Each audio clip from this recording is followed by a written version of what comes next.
Migrante, may kakampi ka.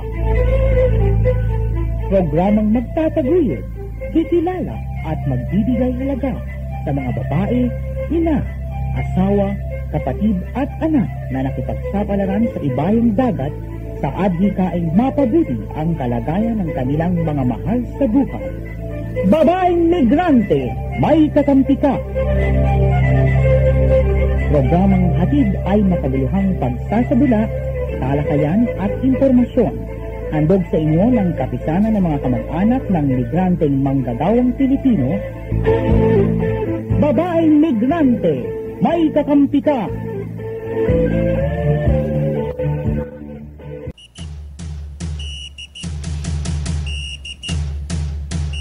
Isang magandang morning sa atin mga kaibigan. Kamusta na mga kakampi ko at sana ang lahat ay masaya. Siyempre nakasweldo na kayo, ano? At ang isang pinakamasaya dyan ay yung katatapos na prosesyon ng itim na Nazareno.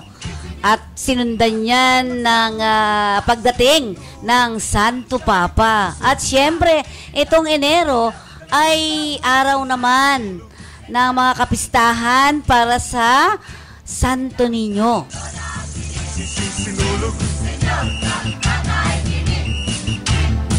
At siyempre, binabati natin ang lahat-lahat ng mga tao. No? Talaga namang ang mga deboto natin ay sobra talagang napakahusay ng pag-welcome naman natin sa ating Santo Papa na walang iba kung hindi si Lolo Francis, di ba? Maraming sumisigaw na bata, Lolo Francis daw. Yan, siyempre.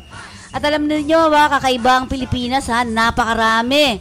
Unang-una nga dyan, napakarami ng mga bakasyon natin, ano? Kaya masayang-masaya yung mga pamilya. At hindi pa yan ang buwan ng Enero ay napakagandang pasok ng taon sa ating lahat. Dahil nga sa ito ang buwan ng mga talaga ng mga santo, ano nga, di ba? Andyan na si Pope Francis, no? Kung makikita natin at namomonitor natin sa ating mga media networks, talaga namang napakasaya ng ating mga kababayan. Alam ba ninyo na hindi magkamayaw ang mga tao sa pagsalubong kay Pope Francis? Yan. Hindi malaman ng ating mga deboto at ang iba pa nating mga kababayan kung paano ba maramdaman nila yung pagkakita kay Lolo Francis. Ano po? Diba? Hindi maintindihan yung nararamdaman. Ako nga nakita natin yan eh. Talagang mapapaluha ka. Hindi ko maintindihan. Tinanong ko nga doon sa isang madre. Sister, ano nga ba yung nararamdaman ko? Bakit kakaiba?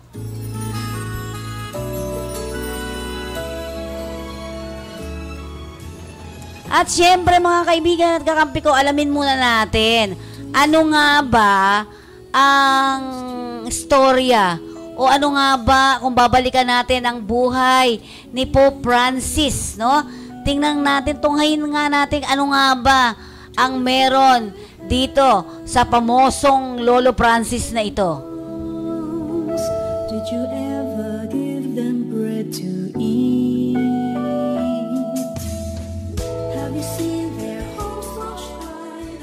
Si Papa Francis o Cardinal George Mario Bergoglio ay ipinanganak noong December 17, 1936 sa Buenos Aires, Argentina. Siya ay ika-266 o 266 at kasalukuyang Santo Papa ng Simbahang Katoliko Romano. Nahalal si Papa Francis noong March 13, 2013 matapos ang conclave ng mga cardinal bunga ng pagbibitaw sa pwesto ni Papa Benito XVI dahil sa panghihina ng katawan ng naturang Papa. Si Papa Francis ang kauna-unang Santo Papa na hindi nagmula sa Europa, mula sa Timog Amerika, at kauna-unahan ding nagmula sa orden ng mga Jesuita. Si Papa pa rin ang dating arsobispo ng Buenos Aires bago mahalal para maging Papa. Si Papa Francis ay isa sa 5 anak ni Mario Jose Bergoglio. Isang trabahador sa tren na nagmula sa bansang Italia, at ni Regina Maria Sivori, naging tagahanga ni Bergoglio ng koponan ng football ng San Lorenzo de Almagro mula ng kanyang kabataan, at nagtapos siya ng sekundarya. At ayon naman sa isang ulat, isang babae di umano ang dahilan ng kanyang pagpapari. At magkababata at magkapitbahay daw sila ni Bergoglio nang sulatan siya nito at sinabi magpapari na lamang siya kung hindi siya sasagutin ng naturang babae.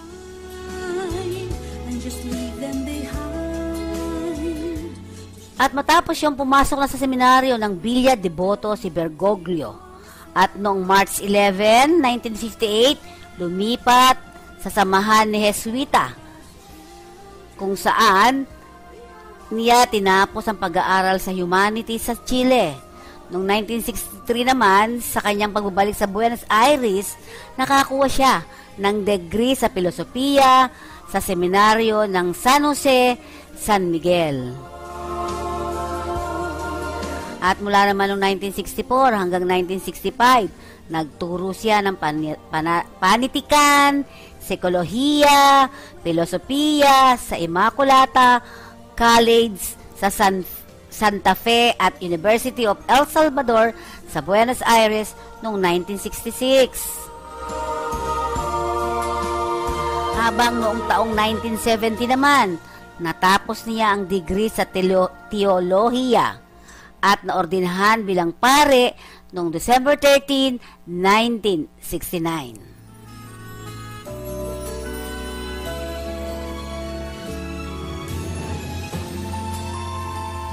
Samantala, naging guro naman siya sa Villa Barillari sa San Miguel mula noong 1972 hanggang 1973.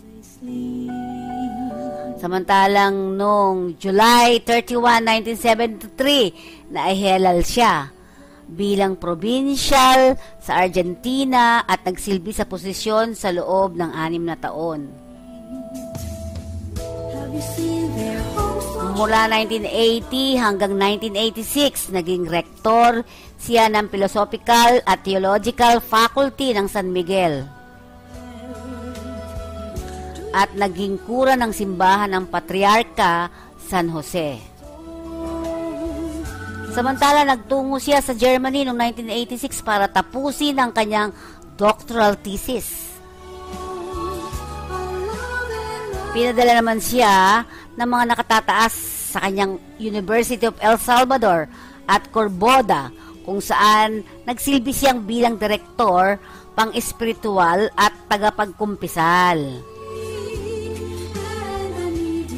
Samantala, noong May 20, 1992, itinalaga siya ni San Papa Juan Pablo II bilang obispo ng Auca at auxiliary ng Buenos Aires.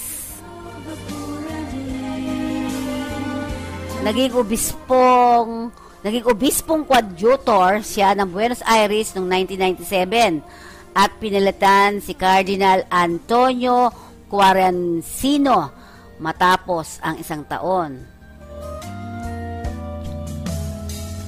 At naging adjunct relator ng ika-10 pangkaraniwang pangkalahatang pagpupulong ng Synod of Bishops sa si Bergoglio noong 2001 at naging pangulo ng Bishop Conference of Argentina mula November 2005 hanggang 2011.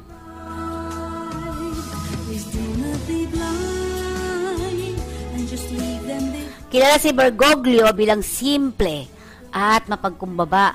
Sa kwento ng dati niyang tagapagsalitang si Guillermo Marco, noong arsobispo pa lamang daw si Bergoglio, ay itinalaga siya bilang kardinal sa Roma. Habang naghahanda sila ng pag-alis, na kung saan sila tumuloy. Tinanong ni Marco si Bergoglio kung paano sila makakapunta sa Vatican. Sumagot daw si Bergoglio na maglalakad sila. Ay naman kay Marco, nasuot ni Bergoglio ang kanyang pulang abito.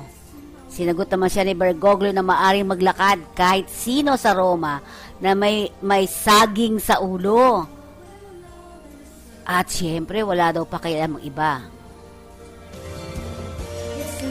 Pagdating nila sa Vatican, nagulat ang mga taga-bantay dahil ibang kardinal ay nagsidating na maraming kasamang kapamilya.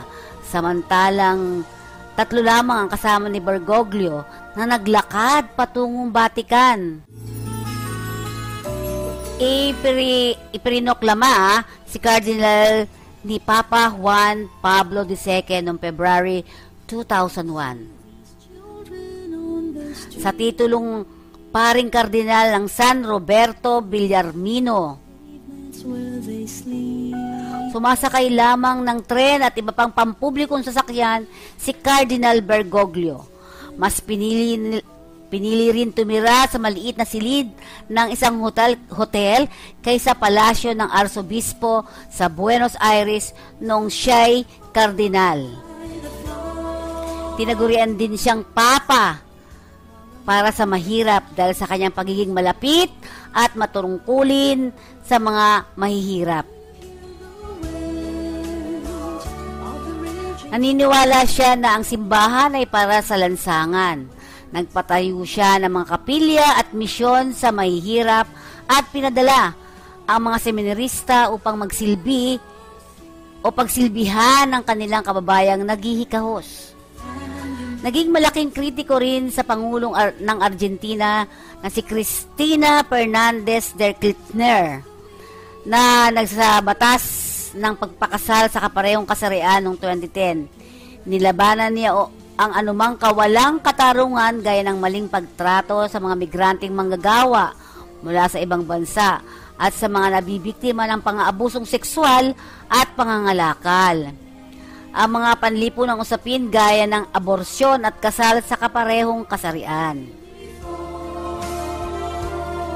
At ayon sa mga ulat sa pahayagan, si Bergoglio ang ikalawang pinakamaraming nakuhang boto sa nakaraang conclave noong 2005, kung saan nahalal si Joseph Ratzinger para maging Santo Papa. Matapos ang magbitaw sa pwesto si Papa Benito XVI, nagkaroon ng pagpupulong at eleksyon ang mga kardinal sa buong mundo at naihalal nga si Bergoglio bilang ika-266 na santo para noong March 13, 2013. Hinangon niya ang kanyang pangalan bilang Santo Papa kay San Francisco ng Assisi, na para sa kanya ay isang halimbawang imahe ng mahihirap, kaya siya tinawag na Papa Francisco. Samantala, maraming kontrobersya lang nangyari. Inakusahan ng mga kritiko si Papa Francisco ng pag-abandona sa kanyang mga kasamang pari. May 23, 1976, nang dakpin ng mga pulis at militar sa simbahan ang dalawang Jesuitang pare na sina Orlando Yorio at Francisco Jalik. Pinahirapan sila at ikinulong sa loob ng 5 buwan. Nang makalaya ang mga ito, inakusahan ng dalawang pare si Bergoglio sa pag-abandona sa kanilang military junta. Ayon sa kanila, hinayaan nila si Bergoglio na tanggalin ang kanyang proteksyon ng pagbawalan sila na bisitahin ang mga mahihirap. Alam ba ninyo na itinanggi ni Bergoglio ang akusasyon? Iginit niyang ginawa niya ang lahat ng kanyang makakaya upang mailigtas sila. Isa rin sa mga ibinabato sa kanyang pagiging mahigpit. Ayon sa papal historian at dating Jesuitang pari na si Michael Waltz, ilan sa mga miyembro ng Orden ay hindi masaya sa pagkakatalaga kay Bergoglio dahil sa pagiging istrikto at konserbatibo nito sa nagiging salungat sa nais ng lipunan. So ayan po ang ilan na mga kaalaman para kay Lolo Francis o Papa Francisco. Ayan mga kaibigan, tingnan lang natin at balikan naman natin mula nung January 15, yung paglapag ng eroplano ng Papa mula sa Sri Lanka. Yan, ano. At sinundan ito ng isang motorcade, no? At naku, sobra-sobrang maraming tao talaga ang sumubaybay dito sa ating Papa na ito. At ito ay nasarahan talaga ilang mga karsada natin. Pero alam mo, walang nainis talaga. Wala pong nainis. Kung hindi talaga namang ang ilan na hindi nakapunta doon sa lugar ng pinanggalingan niya ay talaga namang nakinig na lamang sa kanilang mga radio at kanilang mga telebisyon. Ang motorcade na yan ay patungo sa Vatican Embassy. Ito ay along Taft Avenue, no? Corner Quirino. Halos, di ba? Yan. At dito talaga, inabangan-abangan pa rin ang ating mga kababayan talaga. Baka maaaring lumabas o sumilip man lang sa bintana itong ating Papa. Ano. At sinundan niya, January 16. Alam niyo po mga kaibigan, yung President Quirino, ay galing po kami kasi sa isang meeting na 4 days seminar, ay talaga nilakad namin yan mula Heran hanggang May Anak Bayan. Talagang sarado ang karsada. Pero alam niyo, lahat ng masasalubong natin ay masaya. Ang pakiramdam, makita natin sila talaga na naglalakad mula doon sa May Quirino, sa May Taft Avenue, at sinubaybayan talaga nila ang pagpasok ni Papa Francis. Ano po? At sinundan niyan ay talaga naglakad po ang inyong lingkod, kasama ko yung ilang mga kasamahan. Pero parang lahat ay masaya. Kahit naglalakad sila galing sa malalayong lugar, ay naglalakad talaga ng nakangiti. Yan. At kung balikan naman natin itong January 16, no? Ito ay Biyernes na. Biyernes. 9:15. Ito po hindi naman masyado eksakto, pero dapat ito yung mga susundin. Ano po? 9:15 ng January 16 ay nagkaroon siya ng courtesy visit sa Pangulong Benigno Aquino III. Yan. At siya winelcome, nagkaroon ng welcome ceremony sa Presidential Palace. Sa Malacanang po yun ang sinasabi natin. Matapos yun ay nakipag-meeting siya sa ilang mga otoridad sa Diplomatic Corps at nagkaroon ng speech po ang ating Papa. At pagkatapos nun ay nagkaroon ng motorcade patungong Manila Cathedral. Sinundan yan, alam nyo, ay kahit saan po itong si Papa ay talaga namang sinundan ng mga tao, no? Sumunod dyan ay nagkaroon ng Holy Mass with bishops, priests, at saka yung ilang pang mga consecrated persons sa Manila Cathedral naman yan. Sinundan, ayan, ng motorcade sa Mall of Asia Arena. Alas 11 yan, no? Pasado alas 11 na yan. At syempre, hindi naman ganun ka-eksakto dahil talagang minsan may mga pagkakataon na talagang gustong bumaba talaga ni Papa Francis para maramdaman niya yung nararamdaman ng mga taong sabik na sabik sa kanya. Ganun din naman si Papa, no? Sabik na sabik sa kanya. Siya sa mga tao, lalong-lalo na yung mga needy persons na tinatawag natin. At alas 5:30 ng hapon, ay makikipag-meeting yan sa mga pamilya sa Mall of Asia Arena. Yan. So, yan. At siyempre, makikita na naman nila kung babalik yan doon sa kanyang Vatican, doon sa Vatican Embassy sa along Taft Avenue. Ay, siyempre, may motorcycle na naman yan. At may motorcade parade na naman yan. Ay, siyempre, ang mga tao, alam nila ang mga lugar na pupuntahan nila. Yan. Pero alam mo, hindi ako nakakita na nagtutulakan. May nakita ba kayong nagtutulakan? Siyempre, dahil talagang nais ng bawat isa na masulyapan at mabasbasan sila ng Santo Papa.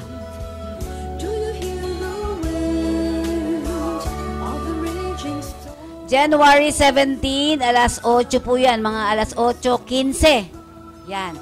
So, ito yung, siyempre, katatapos lang yan. Katatapos lamang po yan. Habang nagpo-programa tayo, ay si Papa ay nasa Tacloban City na. Mula sa Villamor Air Base, no? At siguro kanina yan, mga alas 9:30, ay dumating na si Papa dyan sa Tacloban City. At magkakaroon dyan ng MAS, Tacloban Airport, at sana nga ay gumanda pa ang panahon, katulad nung nangyari noong 15 at 16, di ba? Medyo nakita natin talagang hindi umulan, pero pumasok na sa par yung si Amang.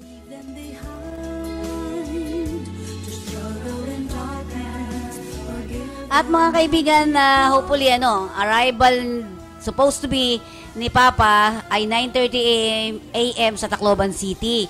At magkakaroon ng mass dyan sa Tacloban, kung daw nagkakamali, kung hindi talaga uulanin, At 12:45, makikipag-lunch siya sa Yolanda Survivor at yung mga ilang mga arsobispo na resident sa Palo, Leyte.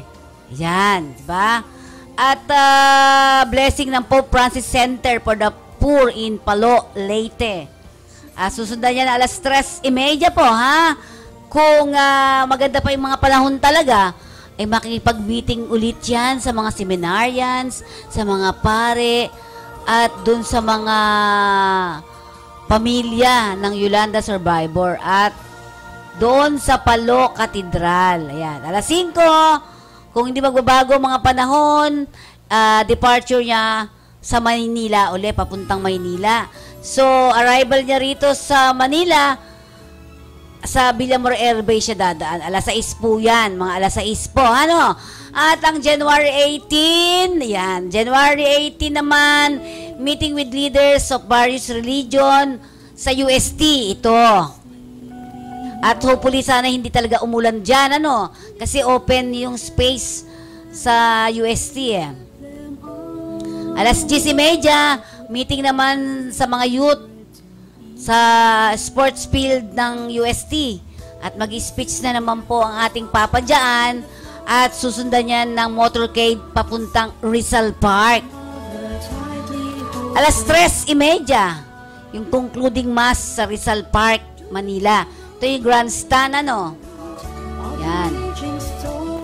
At January 19, wala pa rin tayong pasok niyan. 9:45 a.m., departure ceremony at the Presidential Pavilion of the Villamor Air Base. At eksakto, 10:00 niyan, paalis na po si Papa para sa Roma naman. Departure for Rome. Ayan. At sana lahat-lahat ng mga schedule na yan ay matupad, At alam ko naman matutupad kasi dito sa Maynila, mula 15 hanggang nung andito siya sa Maynila, hindi naman umulan, At tingnan natin yung mga susunod pang kaganapan na mangyayari sa pagbisita ng ating butihin Papa Francis.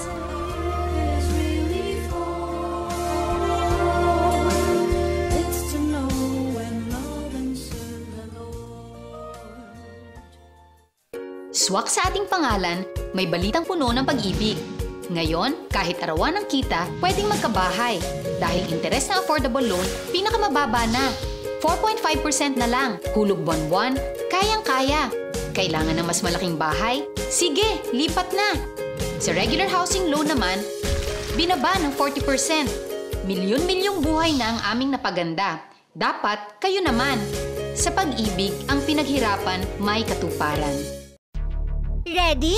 Check up, go! Sa February 15, 2015, tatakbo ko! Aba nak, mukhang takbong-takbo ka na. Opo, Nay. Sabi niyo nga, magandang suportahan ang PhilHealth Run. Tama! Kesa naman pa selfie-selfie ka dyan, i-push mo na to! Sakto, Nay. Naging healthy ka na, nakatulong ka pa sa nangangailangan. O, ano pang hinihintay nyo? Iparegister na ang buong pamilya! Sali na sa PhilHealth. Ready? Check up, go! Tumawag na sa 441-7442 para sa detalye.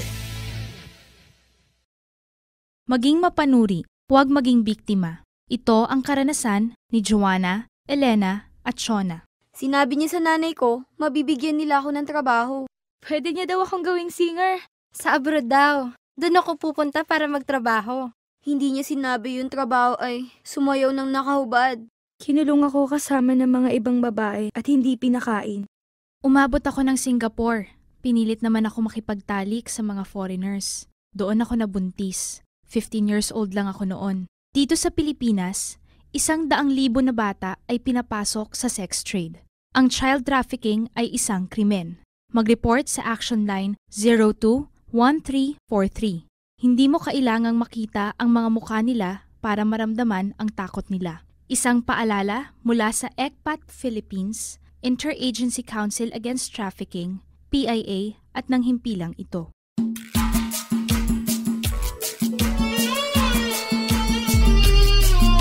And now back to our regular programming.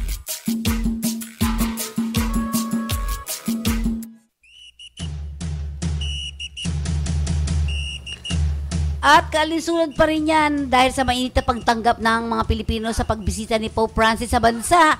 Nagpaalala naman ang diocesan ng Cebu, yung mga taga Cebu naman, na wag naman daw kalimutan din na gunitain natin ang Santo Niño, ang Batang Jesus. At para sa alam natin,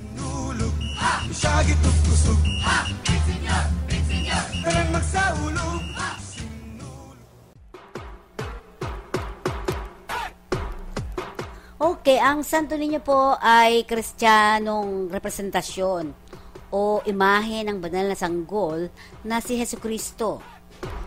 At ito ay naging pangunahing santo patron ng lalawigan ng Cebu.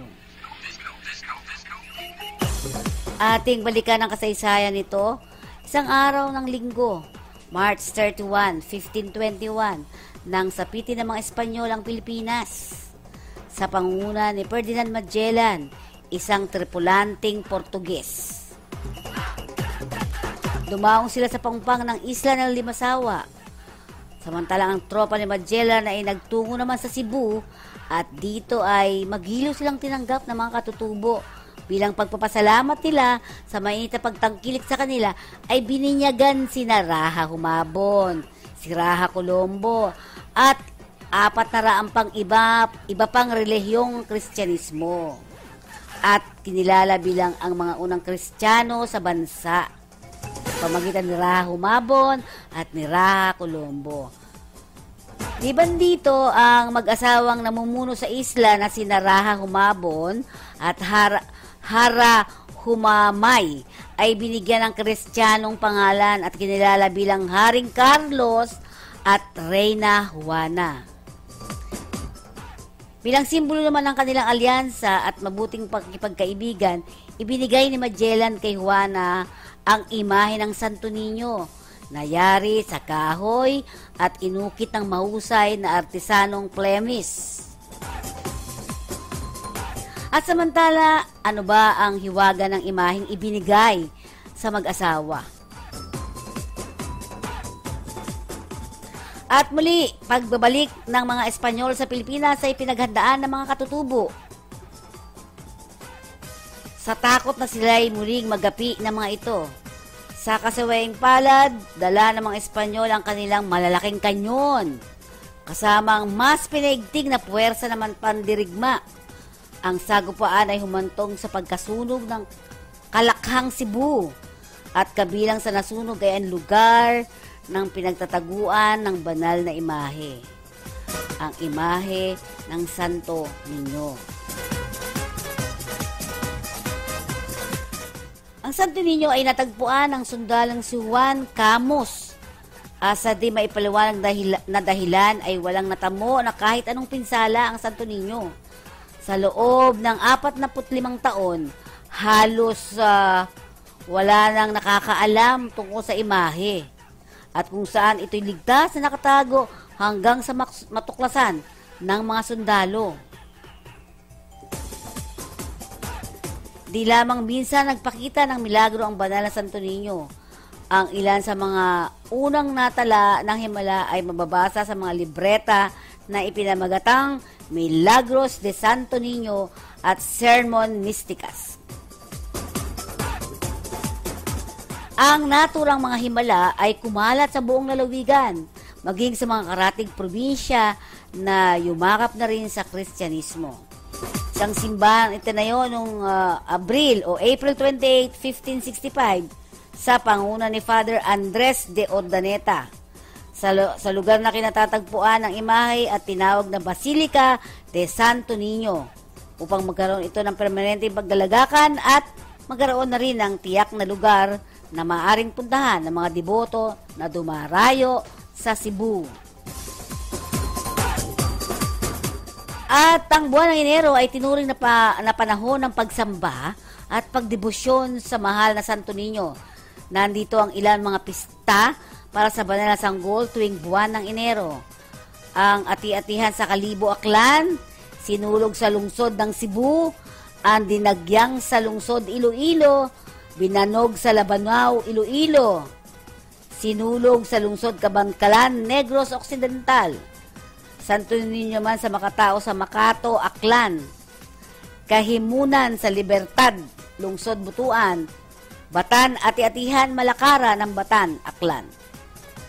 Iyan po ang mga ilan lamang, marami pa yan, na tuwing buwan ng Enero ay tinuturong ng mga debosyon at ito ay pista para sa banal na sanggol tuwing January.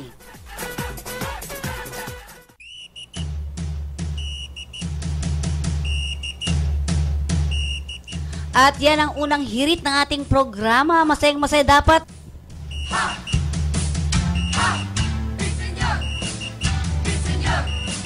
At syempre nagpapasalamat pa rin tayo sa ating mga sumusuporta sa ating programa Babaeng Migrante May Kakampi Ka. Nagpapasalamat tayo syempre of course sa Pag-ibig. At paalala pa rin ang Pag-ibig sa inyo itong February 12, araw na naman ng mga puso ng February 14, ano po? At syempre ang programa nilang I Do. So sino yung mga gustong magpakasal? Yan. Sino yung gusto magpakasal sa simbahan ay maaari kayo tumawag sa amin dito sa aming programa. Libre pong kasal ito. Basta't kompleto inyong mga papeles, abay pwede kayong ikasal. Ang kasalang bayan ay magaganap sa February 12. So tawag na po kayo sa 553-8656 kung sino yung mga nais magpakasal.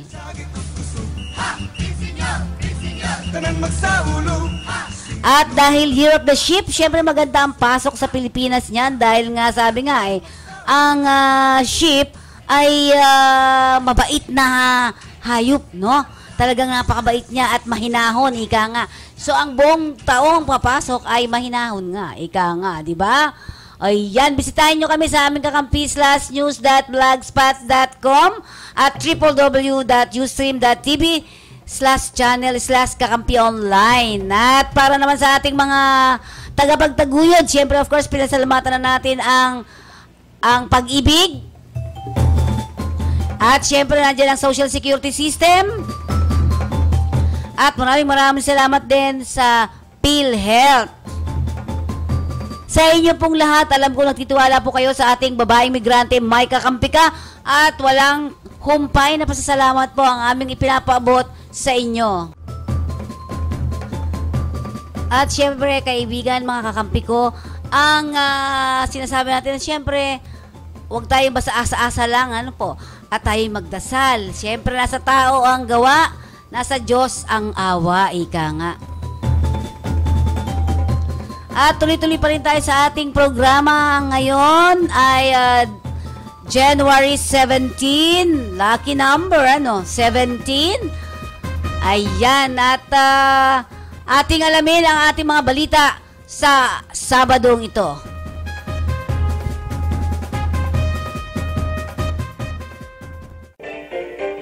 OFW Headlines. Direkta, sariwa, napapanahon. OFW Headlines. Samantala, dismayado ang ilang Pinoy sa Hawaii na gustong makibahagi sana sa papal visit habang nakansila ang kanilang flight upang sila ay makauwi sa Pilipinas. Nila, palagi silang nakikinig sa radyo at nanonood ng television para masubaybayan sana nila ang pangyayari sa bansa hinggil sa pagbisita ng Santo Papa. Itinuring din ng mga Pinoy sa Hawaii na isang malaking blessing sa mga Pilipino, lalo na sa mga mahihirap ang pagbisita ng Santo Papa sa Pilipinas. Samantala, tuluyan namang sinibak sa pwesto ang Filipino nurse na nag-post ng anti-Singaporean comments sa kanilang Facebook page na naging viral. Ayon sa Tan Toc Seng Hospital, lumabas na guilty si Elio Ed Bello na kung saan hindi lamang sa kanyang Facebook, pati na rin sa kanyang Google Plus page. Bagamat depensa ni Bello na ang kanyang Facebook ay na-hack pero hindi ito tinanggap ng opisyal na pagamutan.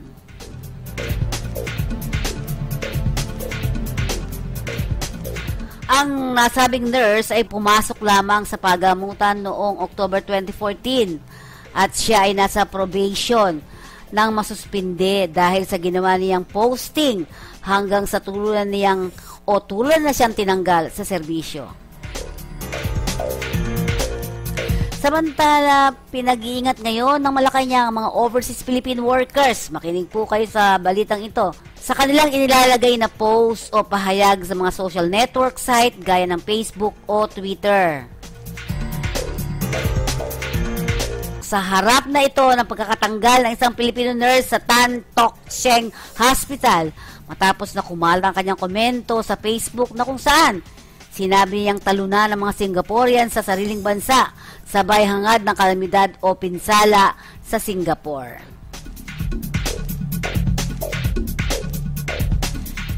Sinabi ni Deputy Presidential Spokesperson Abigail Balte, dapat maging aware tayo, hindi lamang sa mga OFW na kakalat anumang mensahe ang ilalagay sa social media at maaaring pagsimulan ito ng hindi inaasahang balik o epekto. Ayon pa kay Balte, kailangan maging sensitive sa mga larawan o status message na ilalagay ninyo sa FB wall. Magugulitan natin ilang krimen o ilang kriminal na ang naaresto o manggagawa na naalis sa trabaho dahil sa malisyosong status message. Dagdag pa ni Balte, siguro in general, what we always tell at least the young people who come to different government agency and work with us is that you have to be aware of what you put in a social media event.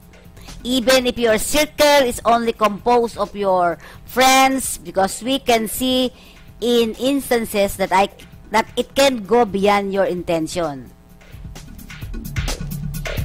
So just think very carefully what you put out there. Just take things very carefully and let us. It would be best to always be sensitive about others when we post photos. And I suppose yung mga status messages on different platforms in social media. Yan po ayon kay Balte.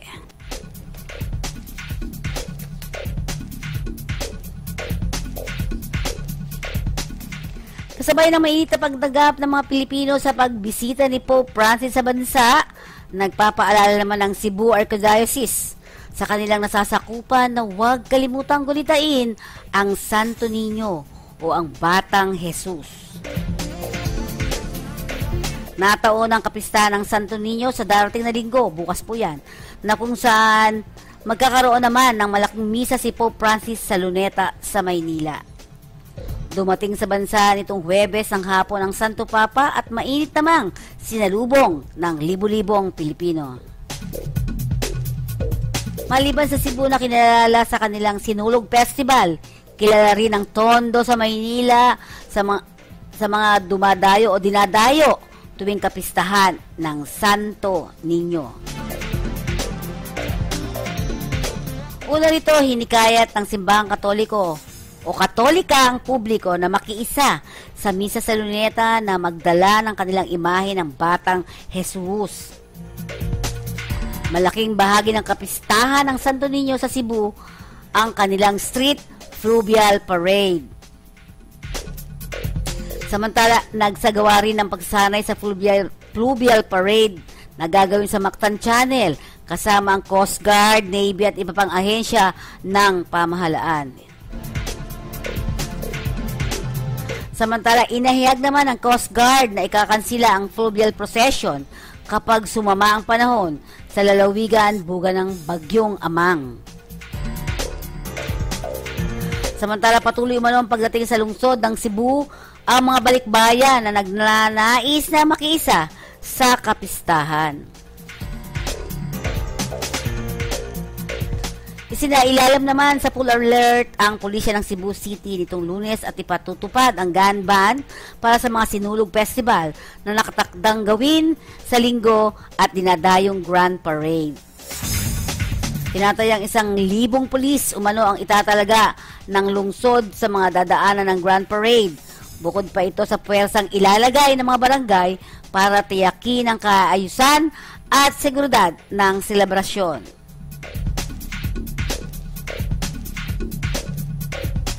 Samantala, 2 araw bago ang pagdating ni Pope Francis sa lalawigan ng Leyte, ipinahayag ng Palo Archdiocese na wala pang pagbabago sa kanilang mga plano sa kabila ng banta ng pag-ulan sa Linggo. Gayunpaman, handa rin sila sa anumang mga mangyayari.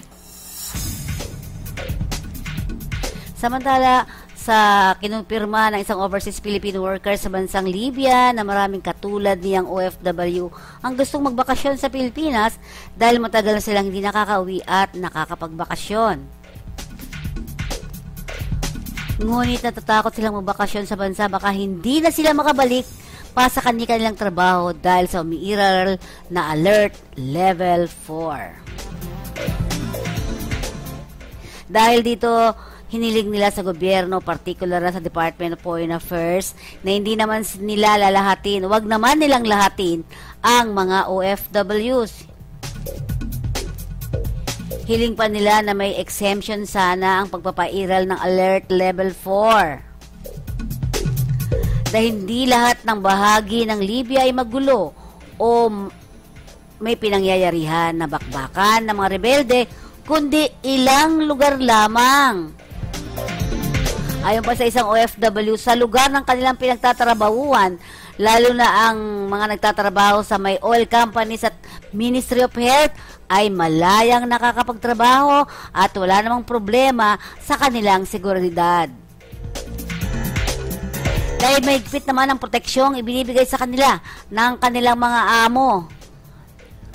Anila, ang ibang dayuhang manggagawa sa Libya ay malayang nakakapagbakasyon sa kanilang bansa at malaya din silang nakababalik sa Libya.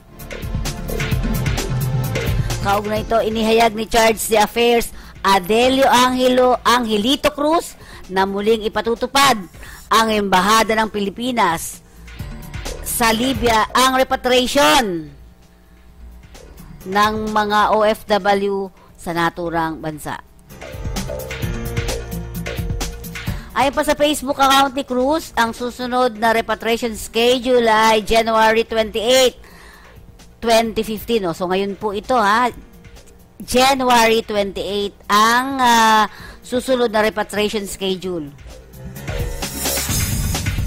Ngunit anya, ang naturang repatriation ay para lamang sa mga seryoso na nais sumama. Samantala, ilang Pinoy sa Hawaii na gustong makibahagi sana sa papal visit matapos ay dismayado. Alam niyo ba kung bakit? Nakansila ang kanilang mga flight upang sila hindi makauwi sa Pilipinas.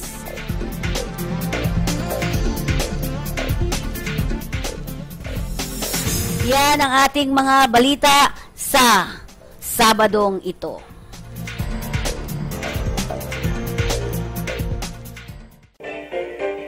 OFW Headlines. Direkta, sariwa, napapanahon.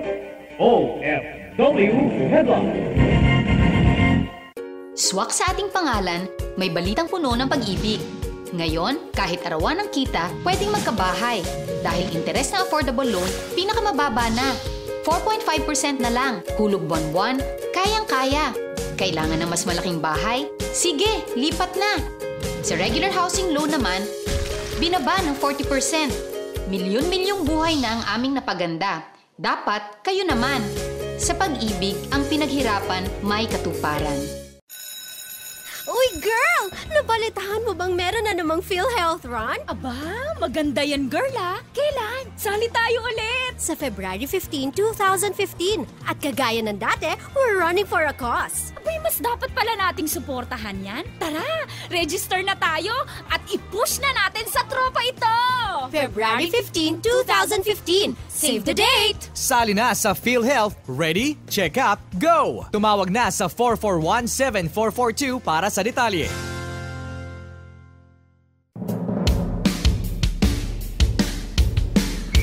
Okay mga kaibigan, ang kakampi ay nakapaloob sa temang Migranteng Pilipino. Magkasangga tayo sa kapakanan, kabuhayan at kalusugan mo. Kaya't ayon sa OWA, ang Overseas Workers Welfare Administration, sabi niya, sa tamang kaalaman sigurado ang kaligtasan. Kung tatanungin natin ang PhilHealth, tayo sa PhilHealth, pangalagaan ang iyong sarili, mag-PhilHealth na para sa malusog na pangatawan, magsiguro, dapat malusog ka. Habang sinasabi ng SSS, miyembro, believe kami sa inyo. Tayo po ay matatawagan sa 687-9144, 637-0218. Kapag wala na kami dito, lalong-lalo na ang proyektong Kasalang Bayan, ang I Do, pwede nyo kami tawagan sa 553-8656. Hanapin lamang ninyo. Walang iba kung hindi si Miss Ami Amar. At para naman sa mga may problema sa inyong pag-abroad, tawagan lamang ninyo ang ating POEA hotline. Ayan, 632 yung area code, 722-1144, 722-1155 para hindi kayo ma-illegal o na-illegal nga kayo. Hindi nyo alam kung kanino magre-report, pwede kayong tumawag sa 722-1189, 721-0619 para sa illegal recruitment branch. Para sa welfare, o i-text ninyo ang 0917-898-6992. OWA po yan, Overseas Workers Welfare Administration. At kung nais mo pa rin mag-report sa Department of Labor and Employment, ito po yung kanilang mga hotline, 527-8000. At para sa PhilHealth, 441-7442, ang ating pag-ibig. Yan, 724-4244. At para sa ating SSS, 920-6446 hanggang 55. Buksan nyo lahat yan, meron silang Facebook. At ngayon, dakuan natin ang ating chikahang buhay. Yan, ha? At marami tayong nakasama dito mula sa Region 2 at Region 3 at 11 dun sa naganap na 4 na araw na pagsasama-sama. Isang malakihang event ang nangyari sa National Anti-Poverty Commission na kung saan nagkaroon ng National Sectoral Assembly ang National Anti-Poverty Commission. At dito mga kaibigan, 14 na sektor ang nagsama-sama at nagtalakayan tungkol sa paano nga ba mababawasan ang kahirapan o paano makakatulong ang ating pinagsisilbihan o paano makakatulong ang ating pamahalaan na siyang boss na tayo ang boss niya. Yan. So, pinag-usapan natin doon kung paano ba maiibsan ang kahirapan sa Pilipinas. Marami tayong mga naging panauhin mula sa gobyerno, sa ating pamahalaan, no? Nandiyan si DILG Secretary Mar Rojas, ang Secretary ng DSWD, walang iba kung hindi ang magandang buhok niya, si Secretary Dinky Suliman. At nandyan din ang Commissioner on Human Rights at siyempre ang Secretary Joel Rocamora ng NAPSI, no? Nandun din siya. At sinuwerte pa rin po tayo, nakapasok pa rin tayo as council member ng Formal Labor and Migrant Workers. Walang iba po kundi ang inyong lingkod. Palakpakan mo naman ako, Alin. And of course, congratulations sa mga nakasama natin doon sa 4 na araw na yon. At congratulations sa lahat po ng mga nanalo dyan sa ginanap na ang National Sectoral Assembly. Yan po. At ito'y diniluhan ng ilang libong mga kababayan natin mula sa iba't ibang sektor. At mula dyan, pakinggan natin ang ang binanggit ng ating butihing Secretary Suliman.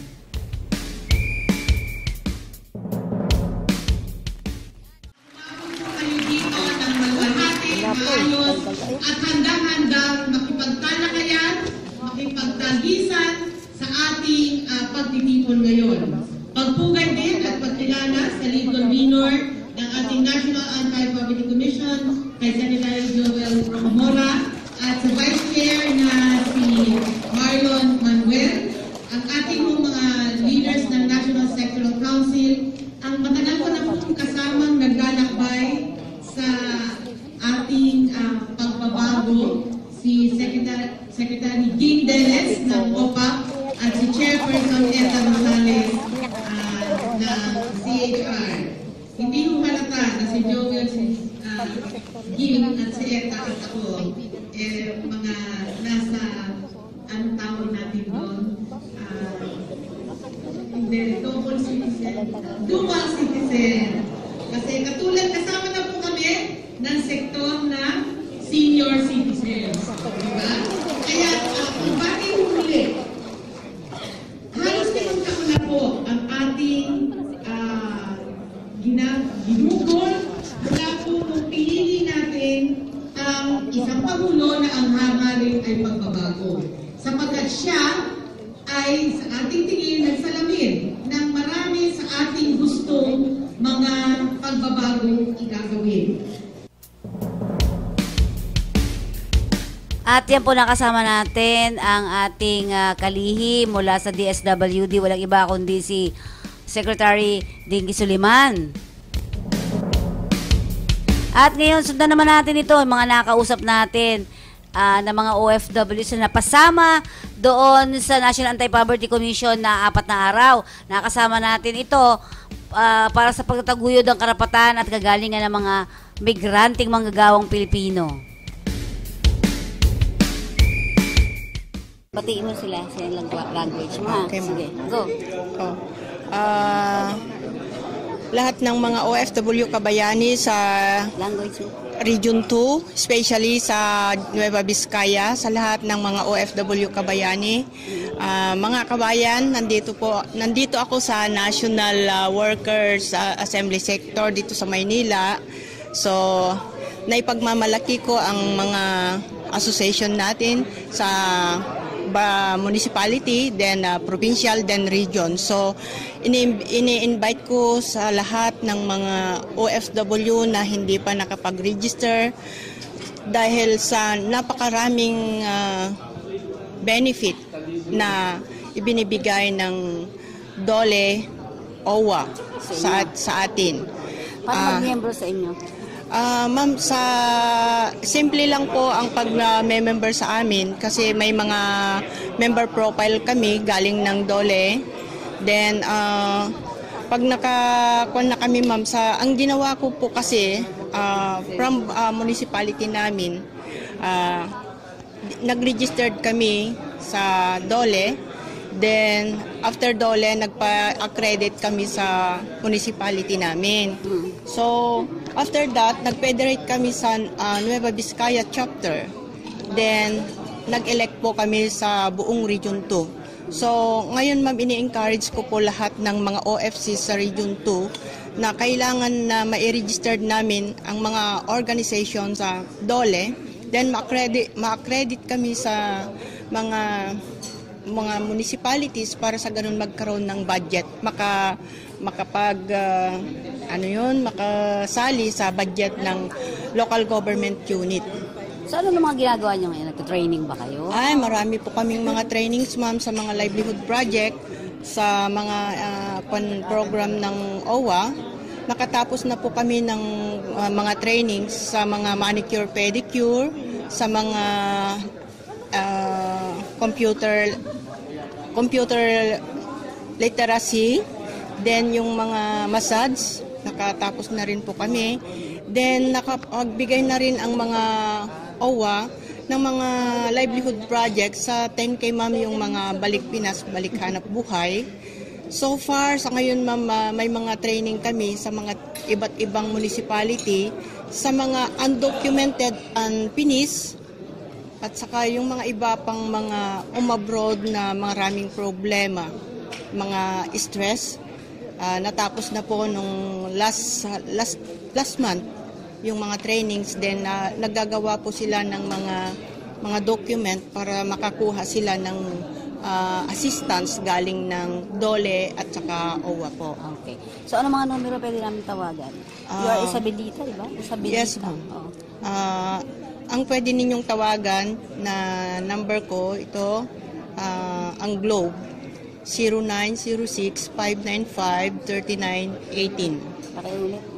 0906-595-3918. So, maraming salamat. Batiin mo sila ng lingwahan. Kayong kailyan, kaprobinsyan, karegyonan, iti Region 2, maraming salamat. Agyaman nakunay, iti panangimbitar, iti opisina, iti sector, iti national workers in the formal sector, and migrant workers. So, I'm very proud as OFW. Ako po ang nag-represent ng buong region. Salamat. Ako si Cecil Onghion from the province of Ifugao.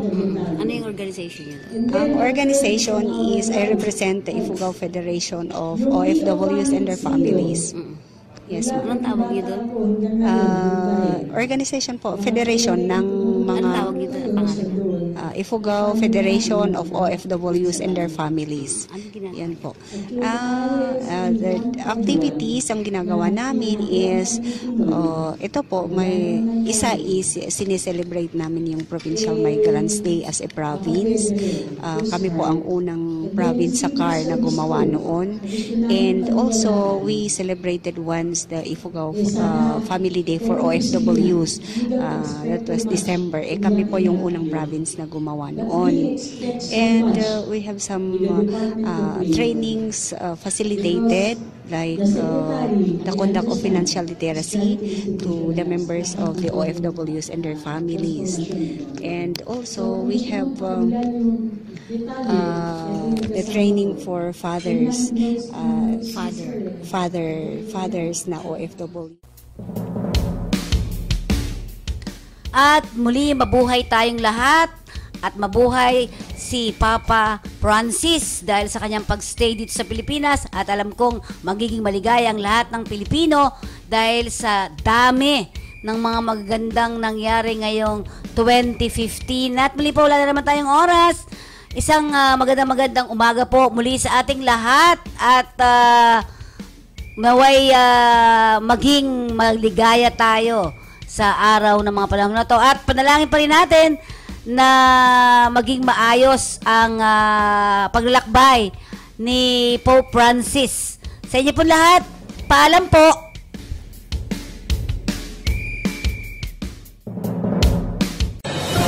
At muli, isang oras na naman ang lumipas.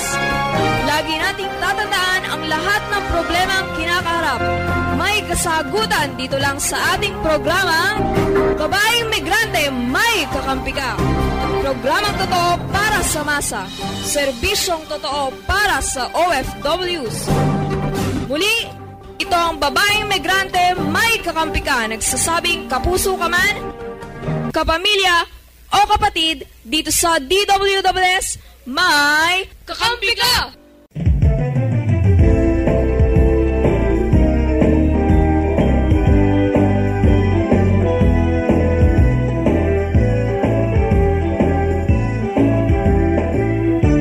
Inyong narinig ang isa na namang serbisyo totoo mula sa Babaeng Migrante, May Kakampi Ka.